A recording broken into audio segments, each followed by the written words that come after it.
وہ الفاظ ہے سنتن حسنتن، بدعت حسنہ نہیں ہے، سنت حسنہ ہے، اور وہ حدیث پوری بیان کرے تو آپ کا مسئلہ بھی حل ہو جائے۔ رہ گئی بات صحیح مسلم کی 2351 نمبر حدیث کی، جس کو بار بار مرزا نے کئی اپنے اور بیانات میں بھی ڈسکس کیا، اور کہتا ہے یہ جو پوری حدیث نہیں بیان کرتے، آدھی حدیث بیان کرتے ہیں۔ اور وہ 2351 نمبر صحیح مسلم کی حدیث یہ ہے کہ نبی پاک صلی اللہ علیہ وآلہ وسلم نے صحابہ کرام رضی اللہ تعالی عنہم کو ایک موقع پر صدقہ کرنے کی ترغیب ارشاد فرمائی۔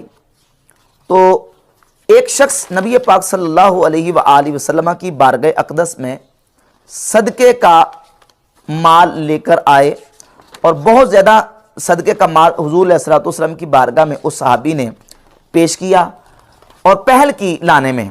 تو نبی پاک صلی اللہ علیہ وآلہ وسلم نے اس موقع پر ارشاد فرمایا، من سن فی الاسلام سنتن حسنتن فلہ اجرہا واجر من عمل بہا من غیر ان ینقص من اجورہم شیء۔ جس نے اسلام میں کسی اچھے طریقے کو ایجاد کیا تو اس کے لیے اس کا اجر ہے، اور قیامت تک جتنے لوگ اس اچھے طریقے پر عمل کریں گے ان تمام لوگوں کے عمل کا ثواب بھی اس کو ملے گا، اور ان کے ثواب میں کچھ کمی نہ کی جائے گی۔ وَمَنْ سَنَّ فِي الْإِسْلَامِ سُنَّةً سَيِّئَةً كَانَ عَلَيْهِ وِزْرُهَا۔ جس نے اسلام میں کسی برے طریقے کو ایجاد کیا تو اس پر اس کا گناہ ہوگا، اور جتنے لوگ قیامت تک اس پر عمل کریں گے ان کو گناہ بھی ہوگا، اور ان تمام کا گناہ اس برا طریقہ ایجاد کرنے والے کے کھاتے میں ڈالا جائے گا۔ یہ حدیث ہے، یہ پوری حدیث ہے۔ اب یہ کہتے ہیں یہ جو آدھی حدیث بیان کرتے ہیں، صرف من سنہ فی الاسلام سنتن حسنتن کا لفظ بولتے ہیں، اور پچھلا اس کا واقعہ بیان نہیں کرتے، حالانکہ اس میں پیچھے واقعہ یہ ہے کہ نبی کریم علیہ الصلوۃ والسلام کی بارگاہ اقدس میں صحابی نے صدقے کا مال جمع کروانے میں پہل کی تھی، تو لہٰذا وہاں کسی صحابی نے کوئی جو نا وہ بدعت طریقہ ایجاد نہیں کیا تھا، اچھی بدعت ایجاد نہیں کی تھی۔ تو اس کا جواب یہ ہے کہ دیکھیں، ایک ہوتا ہے واقعہ خاص اور حکم عام، اور اصول یہ ہے کہ انما العبرۃ بعموم الالفاظ لا بخصوص السبب لا بخصوص الواقعہ۔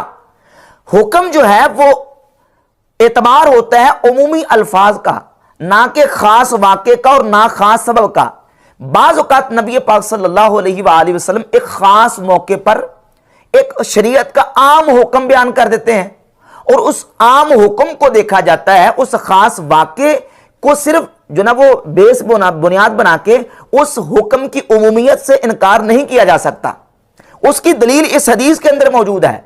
اگر کسی صحابی نے اچھی بدعت وہاں ایجاد نہیں کی تھی تو کیا وہاں کسی نے کوئی برا طریقہ ایجاد کیا تھا؟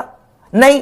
تو پھر نبی کریم علیہ الصلوۃ والسلام نے یہ جو لفظ ارشاد فرمایا ہے کہ من سنہ فی الاسلام سنتن سیئۃ کان علیہ وزرہا، جس نے اسلام میں کسی برے طریقے کو ایجاد کیا اس پر اس کا گناہ ہوگا۔ صحابی نے وہاں کوئی برا طریقہ ایجاد کیا تھا؟ نہیں۔ جب کسی صحابی نے اس مقام پہ کوئی برا طریقہ ایجاد نہیں کیا تو نبی کریم علیہ الصلوۃ والسلام نے یہ جو اس موقع پر فرمایا ہے، یہ اس بات کی واضح بیان دلیل ہے کہ نبی پاک علیہ الصلوۃ والسلام نے اس خاص موقع پر ایک شریعت کا عمومی قاعدہ اور ضابطہ بیان فرما دیا کہ جس نے اچھا طریقہ ایجاد کیا اس کو اس کا ثواب ملے گا، اور جس نے برا طریقہ ایجاد کیا اس پر اس کا گناہ ہوگا۔ اور یہاں یہ بات بھی یاد رہے کہ یہاں جو لفظ ہے وہ ہے سنہ، من سنہ فی الاسلام سنتن حسنتن، اور یہ جو سنہ یا سنو ہے اس کا معنی لغت عرب اور صحیح بخاری مسلم کی احادیث طیبات کے مطابق سمجھنے کی ضرورت ہے۔ سنہ بمعنی اوجدہ، احدثہ اور ابتدا، یعنی سنہ کا معنی ہے جس نے کسی کام کو پیدا کیا، جس نے کسی کام کو ایجاد کیا، اور جس نے کسی کام کی ابتدا کی۔ سنہ ابتدا کرنے کے، ایجاد کرنے کے اور پیدا کرنے کے معنی میں آتا ہے۔ سنہ کی مثال صحیح بخاری سے سنیں، 3385 نمبر حدیث ہے، نبی پاک صلی اللہ علیہ وآلہ وسلم نے فرمایا کہ جو بھی دنیا میں قتل کیا جائے گا، جو جان ظلمن قتل کی جائے گی، تو اس ظلمن قتل کی گئی جان کا جو اس کا قتل ہے نا، اس کے قتل کا گناہ جو ہے، فرمایا کہ وہ آدم علیہ الصلوۃ والسلام کے اس بیٹے کے نامہ اعمال میں ڈالا جائے گا۔ اول من سن القتل، جس نے سب سے پہلے قتل کا طریقہ ایجاد کیا۔ یہاں پہلے से कोई कत्ल का तरीका मौजूद नहीं था कि जिसको राइज कर दिया, बल्कि कत्ल के तरीके की इब्तिदा की, आगाज किया है काबील ने, जो कि आदम अलैहिस्सलाम के बेटे थे। तो फरमाया कि जिसने कत्ल का तरीका इजाद किया, सबसे पहले कत्ल का तरीका शुरू किया, तो जितने कत्ल दुनिया में होंगे उन तमाम कत्ल का जो गुनाह है वो आदम अलैहिस्सलाम के बेटे काबील के नामाए माल में उसका गुनाह डाला जाएगा। अव्वलु मन सन्नल कत्ला, जिसने सबसे पहले कत्ल का तरीका इजाद किया।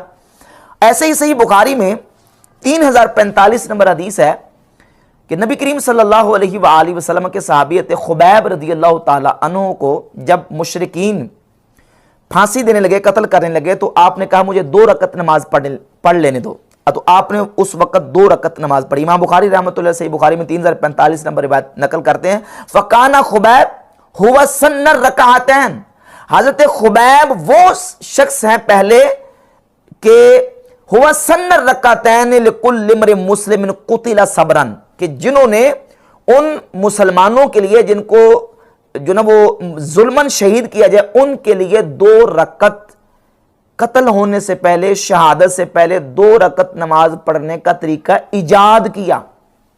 सन्नर रकातैन, 2 रकत पढ़ने का तरीका इजाद किया। तीसरी हदीस सुन्नी अबी दाऊद में 506 नंबर है, कहते हैं सैयदना मुआज इब्न जबल रदियल्लाहु ताला अन्हु मस्जिद में नमाज पढ़ने के लिए नबी पाक सल्लल्लाहु अलैहि वसल्लम ने नमाज कुछ रखते हुजूर ने पढ़ा दी थी। ये बाद में आए, इन्होंने हुजूर के सलाम फेरने के बाद जो रखते रहती थी उनको खड़े होकर अदा किया। तो नबी करीम अलैहिस्सलातु वस्सलाम ने देखा और देख के सहाबा किराम से फरमाया कि कद सन्न लकुम मुआज फहाकज़ा फफ़अलू, मुआज ने तुम्हारे लिए एक तरीका इजाद कर दिया है, जिस तरह मुआज ने किया तुम इसी तरीके से किया करो। यहां भी सन्ना जो है वो औजदा और अहदसा और इब्तदा के माना में इस्तेमाल हुआ है। 2351 नंबर जो हदीस है उसको देखें, उसमें लफ्ज उमूमी कायदा ज़ाब्ता है, मन सन्ना फिल इस्लाम में सुन्नतन हसनतन, जिसने इस्लाम में कोई अच्छा तरीका इजाद किया तो उसके लिए उसका अजर है, सवाब है। वमन सन्ना फिल इस्लाम में सुन्नतन सय्यतन, और जिसने कोई बुरा तरीका इजाद किया काना अलैहि विज़रुहा, उस पर उसका गुनाह है। यहां लफ्ज़े जो इस्तेमाल हुआ है मन सन्ना फिल इस्लाम में सुन्नतन हसनतन, सुन्नतन हसनतन, यहां सुन्नत से मुराद सुन्नत नबवी नहीं है, यहां सुन्नत से मुराद तरीका है। और यहां मिर्जा कहता है कि वो जो सुन्नत हसना है बिदत हसना नहीं है। तो सुन्नत हसना का क्या माना लेंगे? सुन्नत रसूल मुराद लेंगे क्या? नऊज़ बिल्लाह यहां सुन्नत रसूल मुराद है क्या? हुजूर की सुन्नत अच्छी भी होती है और बुरी भी होती है, नऊज़ बिल्लाह। वहां तो लफ्ज़ मन सन्ना फिल इस्लाम में सुन्नतन हसना व सुन्नतन सय्या, जिसने इस्लाम में कोई अच्छा तरीका इजाद किया या इस्लाम में कोई बुरा तरीका इजाद किया, सुन्नतन हसना सुन्नतन सय्या। अगर सुन्नत रसूल यहां मुराद लें नऊज़ बिल्लाह, तो क्या रसूलुल्लाह की कुछ सुन्नतें अच्छी है और कुछ बुरी है? नऊज़ बिल्लाह ताला, ये मुराद ही नहीं है। मुराद यहां मुतलकन तरीका है। तो जो भी तरीका अच्छा होगा वो अच्छा नया तरीका इजाद करेंगे तो वो बिदत हसना में आएगा, और बुरा नया तरीका इजाद करेंगे तो वो बिदात सय्या में आएगा। इसी हदीस की बुनियाद पर शारे सही मुस्लिम इमाम नववी, जो कि बहुत बड़े अजीमुल मर्तबत इमाम और मुहद्दिस हैं, और सही बुखारी की उनकी जो शरह है वो अजीमुल शान शरह है, इसी हदीस की शरह करते हुए इमाम नववी रहमतुल्लाह अलैह इस हदीस को मुखस्सिस करार देते हैं। कहते हैं ये हदीस मुखस्सिस है उस हदीस की जो सुन्नी अबी दाऊद में मौजूद है कि इन्ना कुल्ला मुहदसतिन बिदअह, कि हर मुहदस बिदअत है, यानी हर नया काम बिदअत है, व कुल्ला बिदअतिन दलाला, और हर बिदअत गुमराही है। वो कहते हैं वफी हाजल हदीस तखसीस कौलिही सल्लल्लाहु अलैहि वसल्लम अन्ना कुल्ला मुहदसतिन बिदअह व कुल्ला बिदअतिन दलाला अल मुरादु बिहिल मुहदसातिल बातिला वल बिदअल मज़मूमा। हदीस कुल्ला मुहदसतिन बिदअह वो आम है, और मन सन्ना फिल इस्लाम में सुन्नतन हसनतन ये मुखस्सिस है उस हदीस की।